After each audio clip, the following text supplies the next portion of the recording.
First off, thank you very much for doing this interview. You're welcome. Right, so this is Mark Pimblett, and we're going to be talking to him about the new dummies here at Preston. So when were the first? Probably about 7 years ago. It was quite revolutionary, really, in terms of delivering a way of bringing education with use of mannequins. Unfortunately, the postgraduate dean in Manchester bought 8 of these sim men for hospitals across the whole northwest of England, and we were fortunate to get the first one. So about 7 years ago. Okay. And is there any particular reason Lancashire Teaching Hospitals were chosen to be one of the first to get the dummies? I think basically because we had the infrastructure already in place in terms of people who had the ability to run them. As I said, the first one that we had was about 7 years ago.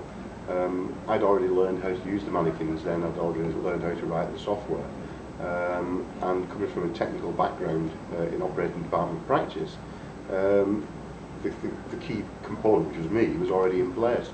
And for someone to have a technical and clinical experience is quite a rare thing, so I think it just happened to be because I was in Preston and that we'd actually taken on medical students now from Manchester, that this was a place where we were going to start off, and we have sort of like pioneered simulation now as part of Manchester Medical School within the northwest of England. Okay. And who has actually used the dummies so far? Well, it's a huge array, really. Predominantly, we train medical students in years 3 up to years 5, and then when they qualify into the foundation years, we continue with their education. But that doesn't mean that we just necessarily deal with medical students. We actually deal with doctors from newly qualified right the way up to consultants. We deal a whole array of nursing training, midwifery training. We do training for allied health professionals, like physiotherapists and things like that.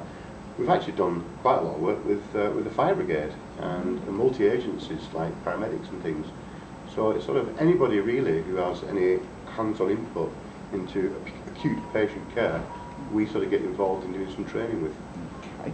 And are there any particular procedures that the dummies are used for that it's particularly useful for? Most human patient simulators started off as anaesthesia simulators, so you'll find that all types of human patient simulators have advanced airway components to them. So the skills that are involved in anaesthetising people and putting them to sleep are inbuilt into the simulators anyway. This particular mannequin is an emergency care simulator, so he was designed not just to encompass anaesthesia but all the areas of emergency medicine. And we've done all sorts of things, like I say, including anaesthesia for one. We've done obstetric emergencies.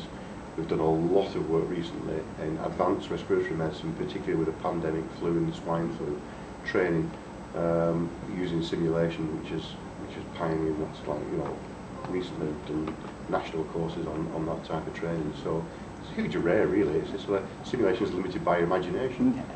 Okay. And is there a plan to implement the dummies into the other areas of the NHS, sort of nationwide? There are roughly about 14, 15 simulation centres already established in the country, pretty much like this one. This simulation centre was purpose-built. It was actually done by design by myself and a colleague who actually wrote down what we wanted to get the best out of a simulation suite. A lot of simulation centres have been housed inside original buildings and restricted by the actual building itself. There are certainly plans in the northwest to build another 3 simulation centres, of which 2 are already being built now as we speak. So, and I think what we'll find is that all hospitals at some time in the future will have simulation training, because it's a fantastic tool for delivering medical education. Yeah. Can I ask which of the other 2 trusts in the northwest that are planning? There's South Manchester, right. University Trust, and there is, I think the other one is Central Manchester, or Hope Hospital as it used to be known. Yeah. Cool. And how much do the dummies actually cost? Good question. It depends. It depends what you want to get out of them. Mannequins can start around about £17,000 each. That's for one called the Metiman. this particular chap, I think if you buy everything in, including all the other add-ons, is about £50,000. And they do go up to around about £150,000 for high fidelity simulators. Wow. And was there any kind of special funding sort of used or provided for investing in the dummies, or did that come from the hospital itself? The funding stream for the mannequins came through undergraduate fundings from Manchester University on the back of medical students. They pay my salary, they pay for the maintenance and the running costs of the simulators. The building itself, again, was funded predominantly by undergraduate medical education. But the top floor was actually paid for by the trust.